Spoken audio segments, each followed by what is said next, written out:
Amigos de Hoja de Ruta Radio, bienvenidos a una nueva edición de Otras Voces. Continuamos en esta jornada de viernes 3 de julio del 2020.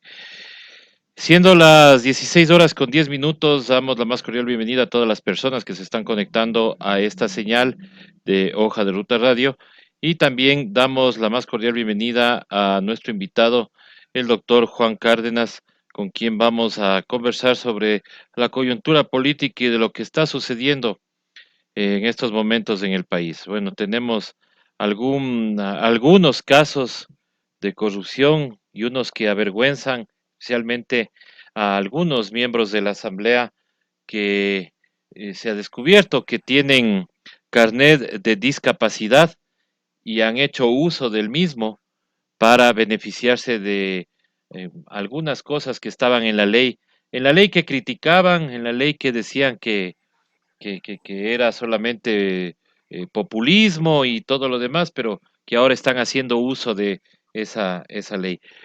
Doctor Cárdenas, muy buenas tardes, bienvenido nuevamente a Hoja de Ruta. Buenas tardes, César, queridos amigos y amigas, buenas tardes, particularmente a quienes nos escuchan en la quinta región del país, en ese mundo imaginario que han creado los hermanos migrantes fuera de la patria, pero que nunca nos han olvidado. Recordemos que el argumento con el que iniciaron hace 3 años la ofensiva en contra de todo vestigio de correísmo y revolución ciudadana fue la corrupción. Nos acusaron hasta del calentamiento global. Todas las obras, porque no podían negarlas, estaban con sobreprecio. Estaban mal hechas. Todos los servicios estaban colapsados. Las refinerías, como la de Esmeraldas, a punto de estallar. Nada servía.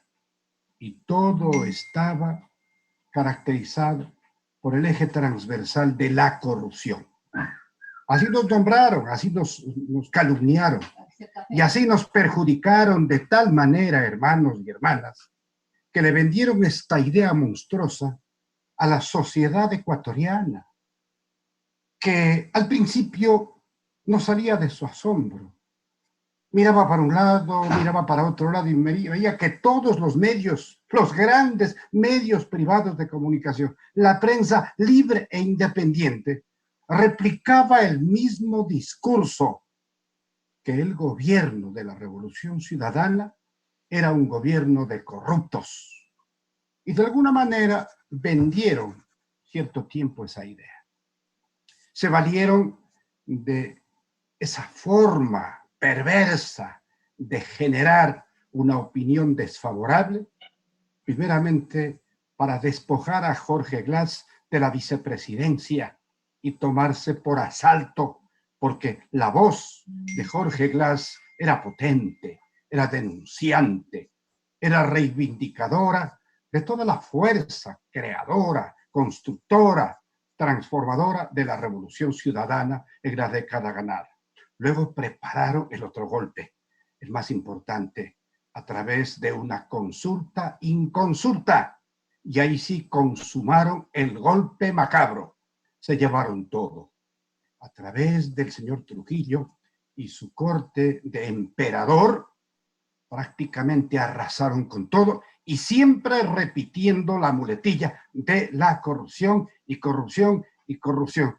Pero la gente decía, ¿y dónde está la corrupción? Porque cuando alguien dice que Rafael Correa se llevó 70,000 millones de dólares, ya empezaron a crear dudas razonables al principio, pero después que no podían demostrar absolutamente nada, y que más bien ese era el costo y aún más de todas las obras realizadas en el país, empezaron las dudas. Con los resultados de la entrega de las instituciones a la gallada, a los transitorios, a aquellos que les sirvieron para el papel de la persecución del Laufer, la gente fue convenciéndose. Y aquel discurso de fondo de la corrupción se les cayó y se les cayó completamente, inclusive con un hecho que no podemos olvidar. La señora Dora Ordóñez, secretaria anticorrupción de la Presidencia de la República, recuerden esto, convocó a rueda de prensa. Todos concurrieron muy puntualmente para reproducir un mensaje, una denuncia. Esta funcionaria del gobierno actual manifestó que tenía la certificación, ecuatorianos, la certificación del Banco Interamericano de Desarrollo, en la cual constaba que efectivamente Rafael Correa se había llevado 70.000 millones de dólares. Ahí estaba la prueba estrella y ella lo escribía porque lo había recibido, según su testimonio, del BID. Nosotros somos serenos, tranquilos, optamos por lo lógico, buscamos la fuente. Y en el Banco Interamericano de Desarrollo nos certificaron en forma oficial que ellos jamás, nunca pueden hacer ese tipo de afirmaciones. Peor aún, entregar un certificado, y que desmentían categóricamente a quien se ha atrevido a ese infundio. Hasta eso llegaron. Entonces, de ahí para acá, con el lawfare, la persecución, han complementado todo aquello que nosotros veníamos denunciando.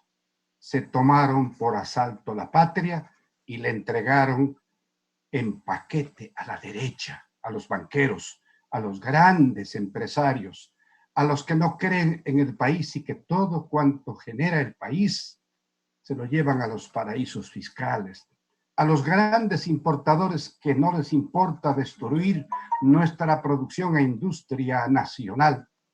Entonces, la gente empezó a entender cuando empezó a campear el desempleo. No nos olvidemos que antes de la pandemia, ya para diciembre 2019, el Ecuador acusaba una de las más altas tasas de desempleo.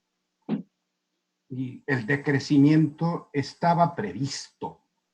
Vivíamos una crisis espantosa y así llegamos con esa crisis hasta octubre del año pasado, en que intentó cumplir con el recetario neoliberal del Fondo Monetario Internacional, elevando los precios de los combustibles, pero el pueblo no le aceptó y le protestó, y ocurrió todo aquello que nos avergüenza, con decenas de muertos, miles de heridos, miles de detenidos, flagrantes violaciones de los derechos humanos, pero todo el mundo miró para otro lado, pero particularmente la prensa libre e independiente, que prefirió programar dibujos animados que orientar a la opinión pública del país.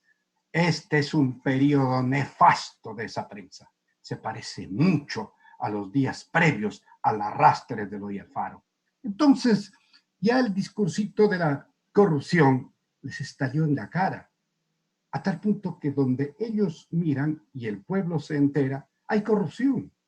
Entregaron los hospitales a cambio de votos para aprobar leyes que destruyen la estructura del país, la economía del país, inclusive la empresa nacional, y sobre todo destruyeron el empleo, destruyeron los derechos de los trabajadores, de los servidores públicos, de los asalariados, para hacer ese favor, ese triste favor, entre comillas, a un gobierno impopular, despreciado.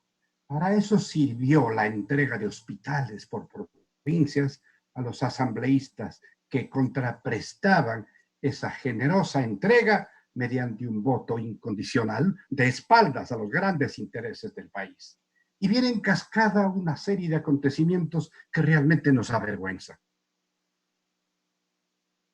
Tal el caso que llegaron a ser negociados hasta en las fundas de los cadáveres, en los medicamentos, en los insumos, en los alimentos, en absolutamente todo, en las mascarillas, en los guantes, en los respiradores. No hay rubro donde no hayan metido mano esta cuadrilla de cleptómanos, que ahora sí son ellos los titulares de la corrupción. Y llega esto que realmente nos avergüenza como asambleístas, vergüenza ajena, que afecta a la entidad donde estamos ejerciendo nuestras tareas, pero que a su vez justifica que haya un rechazo del 95.5% de la ciudadanía ecuatoriana en contra de la Asamblea. Es muy difícil que nosotros podamos librarnos de esa descalificación. La gente no se mide en su apreciación, pero sí es bueno que reivindiquemos que ahí estamos, 30 asambleístas de la bancada de la Revolución Ciudadana, a quienes no nos han podido endilgar absolutamente y nada que se parezca, pese a que nos han revisado de la A a la Z. Pero esto es lo normal, esto es lo lógico, César.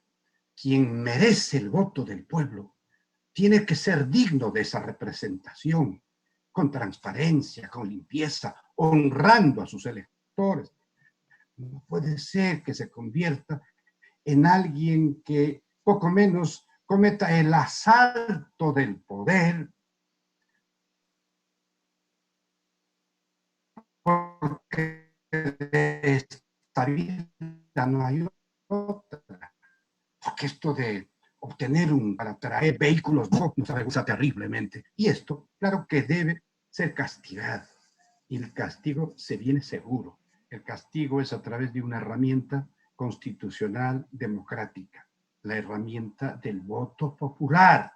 Así que para nosotros es doloroso, pero al mismo tiempo una especie de alivio de que por fin ese discursillo de la corrupción les estalló en la cara y son ellos los corruptos, siempre lo fueron. Ellos fueron los corruptos, ellos traicionaron al programa de la Revolución Ciudadana que ganó las elecciones en abril del 2017. Ellos entregaron el país a la banca chulquera, a esa banca insaciable. Ellos firmaron la carta de intención con el Fondo Monetario Internacional para verse obligados a pagar deuda externa en vez de curar a sus enfermos y moribundos. Ellos son los que prefirieron pagar bonos de deuda, bonos 2020 a los panas, a la gallada. Ellos nunca pierden. Y ellos son, César, inclusive los que ahora han logrado que prácticamente en el país no pase nada. Que de nuevo se inicien las actividades sin precauciones, poniendo en... Y estamos desprotegidos. Por esto es que nuestra invocación desde la responsabilidad como seres humanos es que por favor, hermanos y hermanas, frente a la soledad y al abandono que sentimos de parte del gobierno, debemos cuidarnos. Nadie nos va a cuidar, nadie nos va a proteger, nadie nos está garantizando nada. Aquí están desesperados por llevarse el país en peso de todas las formas y de todas las modalidades del delito. Así que en ese sentido debemos varias conclusiones. Es un virus letal, peligroso, que está ahí dormido, en el momento menos pensado se activa y se contagia. Nos contaban, por decirle un simple ejemplo, alguien que permaneció en la pandemia en estricto aislamiento durante todo el tiempo. Por recomendación médica le pidieron que se haga unos exámenes y no fue al laboratorio. Vino un técnico de laboratorio a tomarle la muestra de sangre en su domicilio, hecho lo cual se retiró. Y ese contacto tan breve y prácticamente único le provocó el contagio del coronavirus y en este momento dio positivo y se encuentra soportando en una lucha en contra de su propia vida, un ciudadano que observó la cuarentena en forma estricta, pero que únicamente recibió la visita de una persona que le tomó una muestra de sangre para un laboratorio. Así son de graves las consecuencias de un contagio que no podemos descartar. Por manera que, como no les importa la salud pública, no es su prioridad, ya lo dijo el señor Lasso, que la educación, la salud, no son prioridades. Para él son prioridades ganar bastante dinero como pasó en el año anterior, en que encontramos una sociedad despedazada económicamente, la banca contando por cientos de millones de dólares, una utilidad que no sabemos de dónde la obtuvieron, seguramente del encarecimiento de los servicios bancarios. Esa es la banca, nunca va a cambiar. Así es, esa es la banca, banca que no ha sido topada en esta mal llamada ley humanitaria asambleísta y que obviamente va a tener muchas más ganancias con toda esta desgracia que nos ha sucedido. Asambleísta, en estos días también se votó sobre esta ley de finanzas públicas. ¿Cuáles fueron los debates? ¿Qué se dijo? Y obviamente ustedes votaron en contra de esta ley. El Ejecutivo vetó parcialmente esta segunda ley mal llamada de urgencia, de emergencia, de ayuda humanitaria y que es de ordenamiento de las finanzas públicas.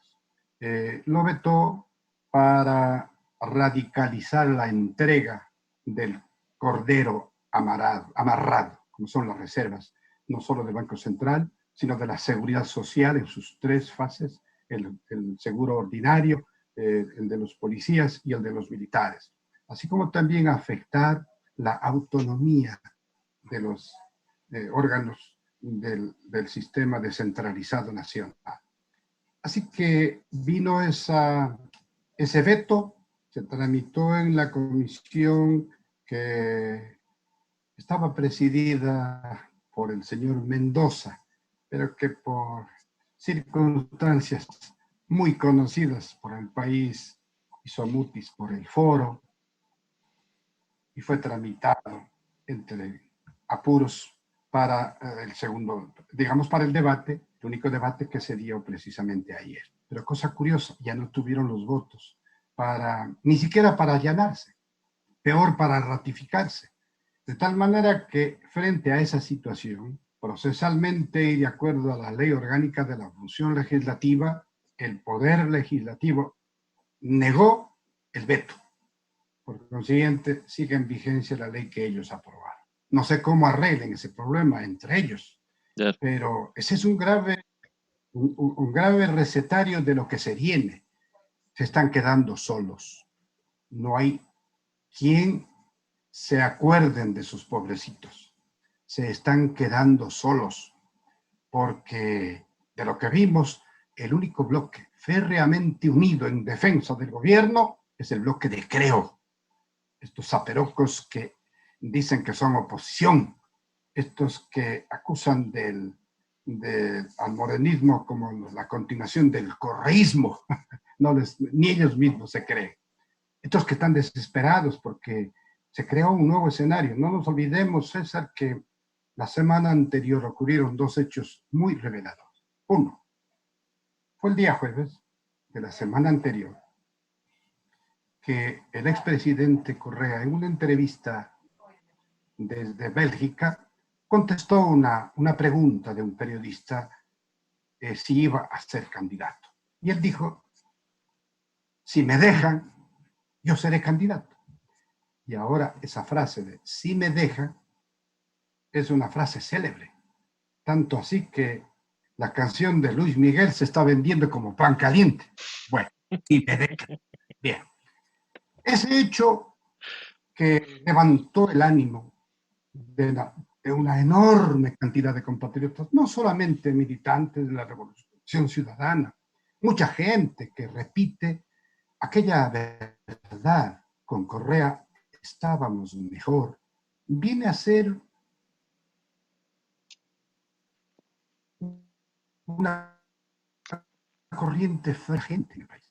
Pero el mismo día y al terminar, en horas de la noche, el señor Nebot que no corría para la presidencia, que resignaba su aspiración y que se quedaba en las, solamente en las, ¿cómo llaman? En la plaza de toros, en los palcos, en el palco están los pelucones, un claro. poco más arriba, bueno. No, ni contra barrera, sino arriba en la bandera, Se queda ahí para ver los toros de de lejos. lejos. Claro, allí también hay algunas lecturas. Primero, fue una farsa repetida por más de 20 años, el modelo exitoso de Guayaquil administrado por los socialcristianos. Y la pandemia dio en forma categórica. En Guayaquil fue donde más se sintió el dolor de la pandemia y hasta ahora se ha solucionado.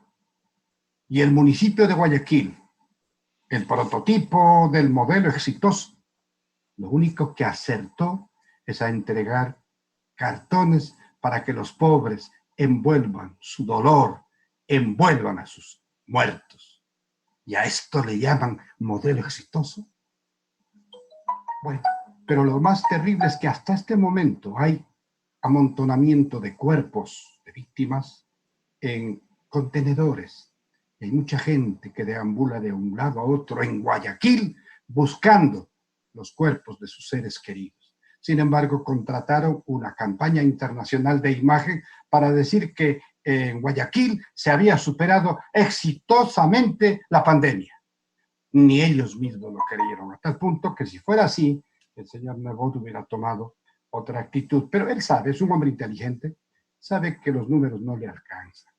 Saben que todos los errores y horrores que ellos cometen, ellos, porque son parte gobernante, ellos son los beneficiarios, tienen parcela de poder en los ministerios, que no pueden negarlo, peor aún el banquero. Entonces ellos se han dado cuenta cómo crece la esperanza de la gente. Y esa esperanza se grafica en la recuperación de la patria a través de la revolución ciudadana. Entonces cortaron por lo sano y van a ver los toros de lejos. Y en ese sentido vemos que se va aclarando el panorama, al menos en el campo de la derecha. El señor Lasso parece ser que recibió con mucho entusiasmo, pero pasan los días y ese entusiasmo decrece, porque es muy posible que no pase de su base histórica, mientras la tendencia que el pueblo proclama crece incluso por inercia. Cada vez que ocurre un hecho vergonzoso, lacerante en el país, lo primero que se le ocurre al mandamás de turno, volver a culparle a la revolución ciudadana, al anterior gobierno, hasta del tema de los carnets de discapacidad. No nos olvidemos, compatriotas, si nos olvidamos de los hechos históricos, podemos caer de nuevo y podemos ser víctimas de la repetición de hechos que no deben ocurrir. El actual presidente fue conocido en el Ecuador y el mundo liderando una tarea que le encargó el presidente Rafael Correa, el área social y particularmente esta nueva forma de atender a un segmento importante de la sociedad como eran las personas con discapacidad. Era su elemento y era realmente una tarea importante. Entonces, si hay algo que se tiene que objetar o culpar, se está culpando a él mismo. Por otro lado, hay algunas personas que objetan que al principio estaba en el MIES, el otorgamiento de los carnets, y luego pasó al Ministerio de Salud. Ocurrió que efectivamente el MIES tuvo la rectoría en el otorgamiento de los carnets a las personas con discapacidad, pero lo hacía después de obtener un certificado que otorgaba el Ministerio de Salud. Entonces, cortaron por lo sano y eliminaron esa curva burocrática y entregaron a quien estaba haciendo los exámenes el otorgamiento de este carnet a través del CONADIS. Ese más bien es un asunto de ahorro burocrático para entregar el carnet, pero ese no es el meollo del asunto. Estuviese uno u otro ministerio, lo cierto es que hay funcionarios, servidores de este gobierno que han estado vendiendo hasta en $1,300 un carnet, y a cualquier miles y miles de personas que sufren realmente de una discapacidad que no les entregan nunca, o les entregan tarde y mal. Pero a los demás, a aquellos que son parte del complot, los que creen que estamos en el país de arrancha lo que puedas, les entregan al paso.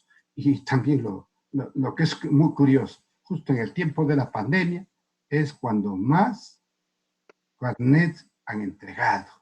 Es decir, el negocito ha estado bollante, la gente muriéndose en sus casas, o por la pandemia, o por el hambre, y estos zaperocos haciendo el gran negocio. Este es el gobierno que se atrevió a acusarnos de corruptos. Así que las cosas caen por su propio peso. Y aquí cabe repetir un concepto importante del expresidente Correa. Todo es cuestión de tiempo.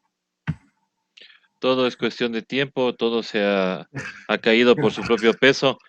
Y una recomendación, estimado asambleísta, hay que empezar con las investigaciones, porque si en pandemia se dieron 3.000 carnets de discapacidad, hay que ver a quiénes, cuáles son esas 3.000 personas y si cobraron el bono de contingencia, porque también puede ser que hayan cobrado por ese bono, estas personas que muchas de ellas puede haber sido que no necesitaban este carnet. Hay por ahí un meme un poco chistoso que dice que un otorrino laringólogo le recetó a un paciente un problema del oído, ya sabe a quién me refiero, le recetó que importe un vehículo de lujo. Entonces, la sabiduría popular en eso muestra claramente la sorna, el desprecio que siente por la clase politiquera. Hoy tuvimos una charla muy amena con la asambleísta Marcela Olguín, y ella plantea, como miembro de la Comisión de Derechos de los Trabajadores y Seguridad Social, que se investigue a los 137 legisladores. ¿Cómo es que hay algunos que tienen un carnet de discapacitados? ¿Cómo lo obtuvieron? Que se entreguen los documentos habilitantes y los beneficios adicionales que, como dice usted, César, puede hacer que no sea solo eso el monto, sino que además reciban el bono de contingencia, que es parte del protocolo en el otorgamiento de este beneficio, que fue tan bien visto en el mundo, que fue saludado por América Latina como un programa emblemático a cargo del vicepresidente, que nos llenó de orgullo y satisfacción como un país solidario, como ejemplar para América y el mundo. Entonces, miren ustedes cómo la mala fe,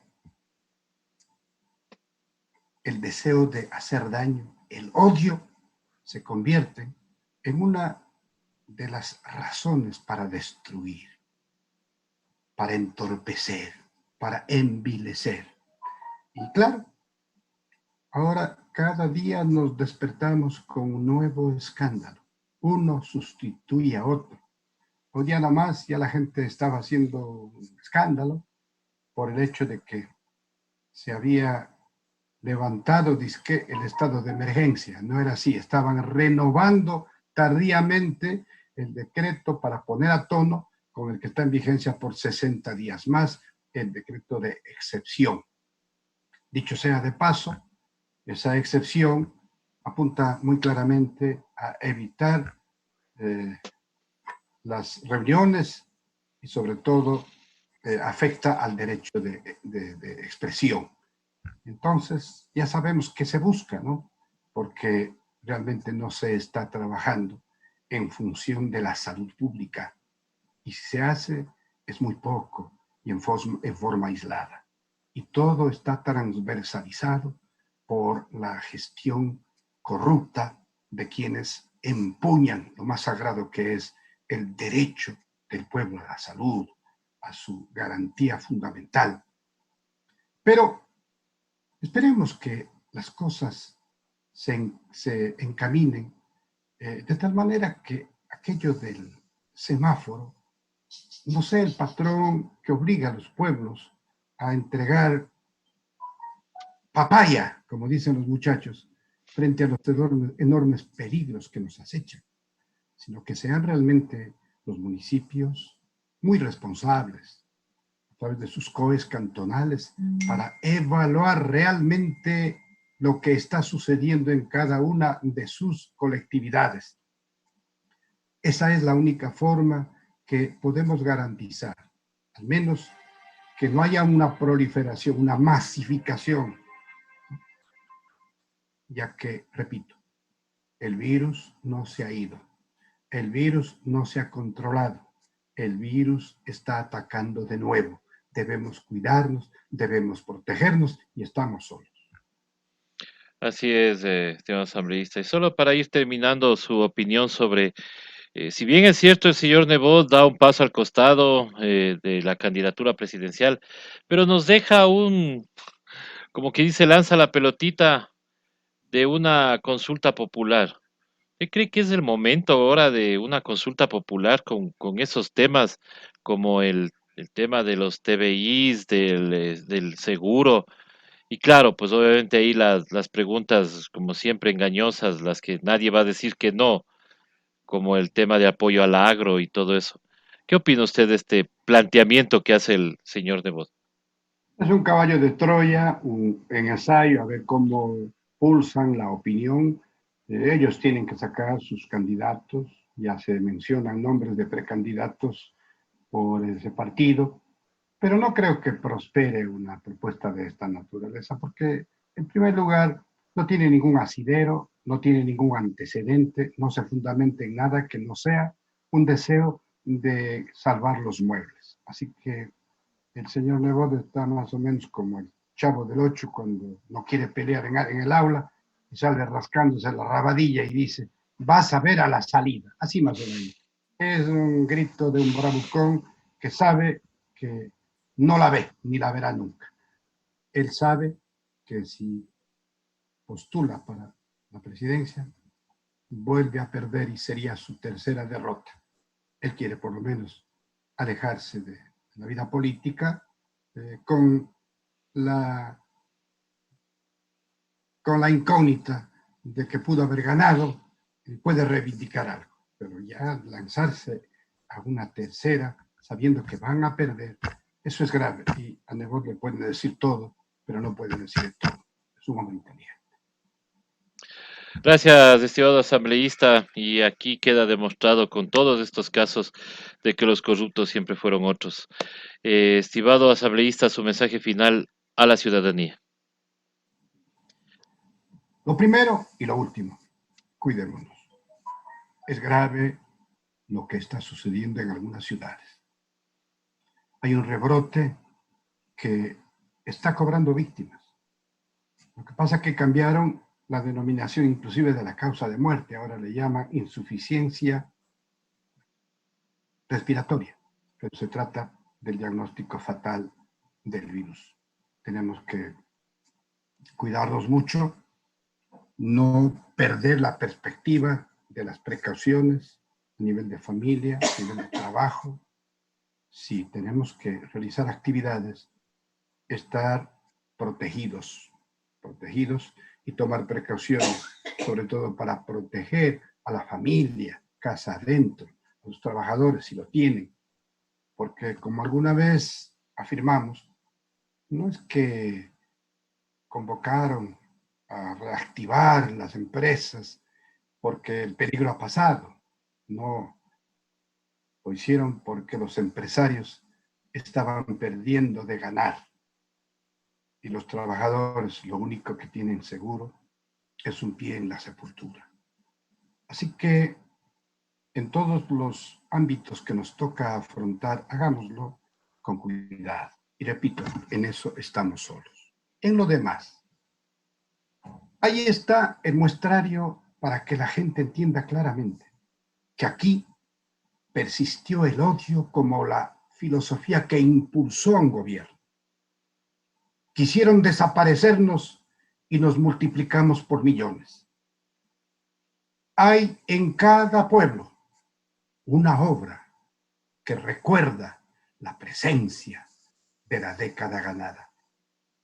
Y esa es la mejor justificación para reclamar por la recuperación de la patria. Es hora de convocar a una gran unidad. Es la hora de que los patriotas, los progresistas, sean o no correístas, hagan causa común para deshacernos de esta que es realmente una pandemia adicional y podamos juntos emprender una tarea realmente de gigantes, comenzar bajo cero cuando llegue la post-pandemia.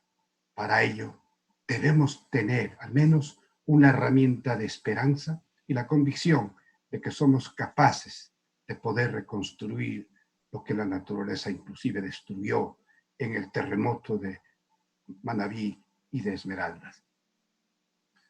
Todo le pusieron el signo de la corrupción. Les duró poco tiempo esta calumnia. Eso se acabó. Y ahora sí sabemos que los corruptos eran ellos. Queridos hermanos y hermanas, a cuidarnos. Y a los compatriotas de la quinta región del país, nuestro fraternal abrazo. Y a usted también, César, pero de lejitos para no contar. Muchísimas gracias, doctor. Muchísimas gracias por su mensaje y por sus recomendaciones. Queremos agradecer a todas las personas que se han conectado a esta entrevista. Nosotros vamos a regresar más tarde con el panel acostumbrado de la Unión de Medios Digitales y luego estaremos con la vena abierta al final del día. Doctor, muchísimas gracias nuevamente y hasta una próxima oportunidad. Muchas gracias.